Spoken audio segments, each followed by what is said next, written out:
Assalamualaikum warahmatullahi wabarakatuh.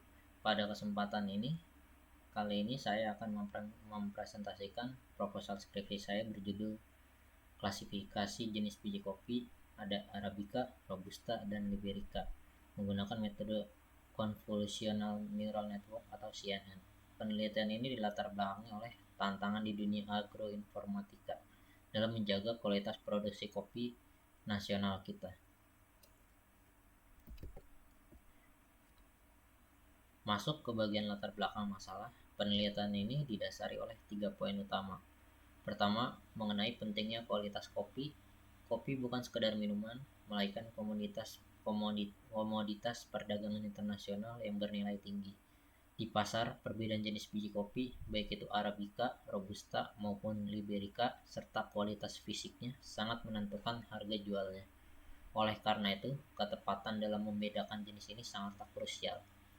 Namun, kita menghadapi kendala pada poin kedua, yaitu masalah metode manual. Saat ini, proses identifikasi sebagian besar masih bergantung pada inspeksi visual oleh pakar atau manusia. Cara ini memiliki kelemahan mendasar, sifatnya subjektif, prosesnya melelahkan, dan memakan waktu, serta sangat rentan terhadap human error atau kesalahan manusia akibat kelelahan mata. Oleh karena itu, kebutuhan sistem untuk mengatasi masalah manual tersebut, industri kopi memerlukan sebuah sistem otomatis. Sistem ini harus mampu bekerja secara objektif, cepat, dan akurat, sehingga dapat membantu meningkatkan efisiensi dan kualitas produksi kopi secara keseluruhan.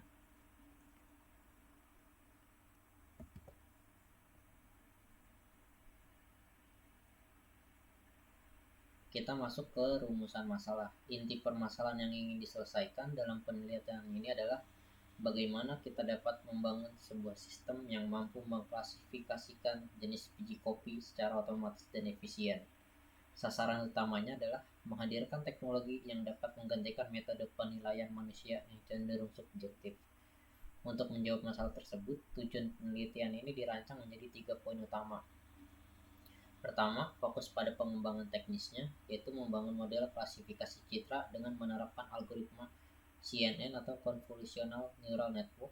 Kedua, menerapkan model tersebut secara spesifik untuk mengidentifikasikan 3 varietas target kita, Arabica, Robusta, dan Liberica. Ketiga, melakukan evaluasi terukur. Saya akan mengukur performa model yang disesuaikan dengan melihat parameter tingkat akurasi, presisi, dan rekalnya untuk memastikan model ini layak digunakan. Selanjutnya, kita masuk ke manfaat penelitian. Kontribusi dari penelitian ini kami bagi menjadi 2 aspek utama, yaitu manfaat praktis dan manfaat akademis. Pertama, untuk manfaat praktis, penelitian ini bertujuan menyediakan alat bantu yang objektif dan efisien. Dengan adanya sistem ini, kami berharap dapat membantu petani dan pedagang kopi dalam mengurangi subjektivitas penilaian manual. Selain itu, sistem ini juga dirancang untuk mempermudah pemeriksaan kualitas di sepanjang rantai pasokan kopi, sehingga standar mutu biji kopi dapat lebih terjaga dan hulu ke hilir. Kedua, untuk manfaat akademis, hasil penelitian ini diharapkan dapat menjadi referensi penting bagi pengembang sistem pakar, khususnya di bidang pertanian. Lebih jauh lagi, kami berharap riset ini bisa menjadi landasan bagi penelitian selanjutnya yang ingin mendalami penerapan computer vision di sektor agrikultur, mengingat potensi teknologi ini masih sangat luas dan dieksplorasi.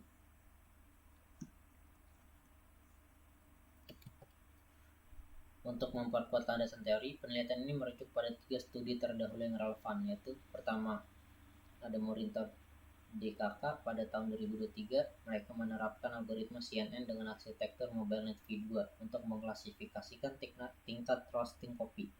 Hasilnya sangat bagus dengan akurasi 96%. Studi ini membuktikan bahwa arsitektur CNN sangat andal dalam mengenali fitur visual pada biji kopi. Kedua, penelitian Nasution pada tahun 2022, penelitian ini menggunakan metode jaringan syarak tiruan untuk klasifikasi biji kopi dan berhasil mencapai akurasi sempurna 100%. Namun, perlu dicatat bahwa metode ini masih bergantung pada ekstraksi fitur manual, yang artinya memerlukan intervensi manusia sebelum data masuk ke model. Ketiga, penelitian dari Swarga. Mereka juga mengembangkan klasifikasi kopi menggunakan JST dengan metode peak propagation yang menghasilkan tingkat akurasi di atas 90%. Dari tinjauan ini, terlihat bahwa metode deep learning seperti CNN memiliki potensi besar untuk menyempurnakan metode JST sebelumnya, terutama hal otomatis ekstraksi fitur agar tidak lagi dilakukan secara manual. Dari tinjauan penelitian terdahulu, saya memetakan posisi penelitian ini melalui analisis research gap atau celah penelitian untuk menunjukkan kebaruan yang saya tawarkan. Pertama, kita lihat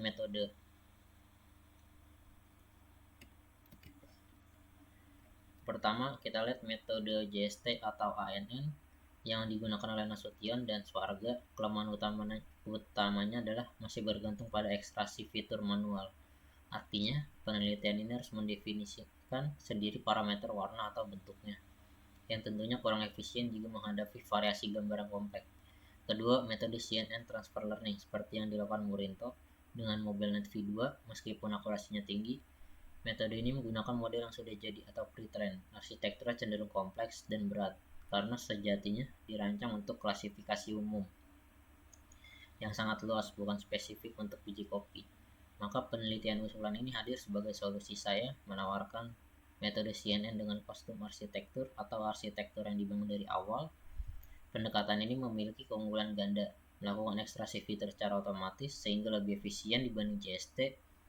Arsitekturnya dirancang khusus dan spesifik sehingga lebih ringan dan terfokus dibanding model pre-trained. Masuk ke landasan teori utama, metode yang saya gunakan dalam penelitian ini adalah CNN atau Convolutional Neural Network. Mengapa memilih CNN? Karena CNN merupakan jenis algoritma deep learning yang saat ini diakui paling unggul dalam pengelolaan data, citra, atau gambar. Berbeda dengan metode klasik, CNN mampu memproses informasi visual layaknya cara kerja mata manusia. Arsitektur CNN yang saya bangun terdiri dari 3 komponen utama yang bekerja secara berurutan. Pertama, convolutional layer. Lapisan ini bertugas melakukan pemindaian untuk mengambil fitur-fitur penting dari gambar, seperti mengenali garis tepi, tekstur permukaan biji, hingga bentuk lengkungan pada biji kopi. Kedua, polling layer. Setelah fitur diambil, data masuk ke lapisan ini untuk dikurangi dimensinya. Tujuannya adalah menyederhanakan informasi agar komputasi tidak berat, namun tetap mempertahankan informasi inti dari gambar tersebut. Ketiga, fully connected layer. Ini adalah tahap akhir di mana semua fitur yang sudah diekstraksi akan disatukan untuk klasifikasi akhir. Disinilah model akan memutuskan apakah gambar input tersebut masuk ke kategori Arabica, Robusta, atau Liberica. Untuk merealisasikan sistem tersebut, saya menyusun metodologi penelitian terdiri dari 5 tahapan utama. Tahapan pertama, pengumpulan data. Saya mengumpulkan data set berupa citra biji kopi yang mencakup 3 kelas target, Arabica, Robusta, dan Liberica. Kedua, ada pra-pemrosesan atau pre-processing. Sebelum masuk ke model, data citra diolah terlebih dahulu melalui 2 langkah. Resizing, yaitu menyamakan ukuran seluruh gambar agar seragam. Augmentasi data, yaitu memperbanyak variasi data dengan teknik manipulasi gambar seperti rotasi, flip, dan zoom. Tujuannya agar model dapat mengenali biji kopi dari berbagai sudut dan posisi. Tahap ketiga, perancangan model. Di tahap ini, membangun arsitektur CNN yang telah saya jelaskan sebelumnya. Lalu pada tahap keempat, pelatihan, training model. Model yang sudah dibangun kemudian dilatih menggunakan data latih untuk mempelajari fitur-fitur unik dari setiap jenis kopi. Terakhir, tahap evaluasi. Setelah pelatihan selesai, saya menguji model menggunakan data uji untuk mengukur seberapa tinggi akurasi model tersebut dalam mengklasifikasikan jenis kopi yang belum pernah dilihat sebelumnya.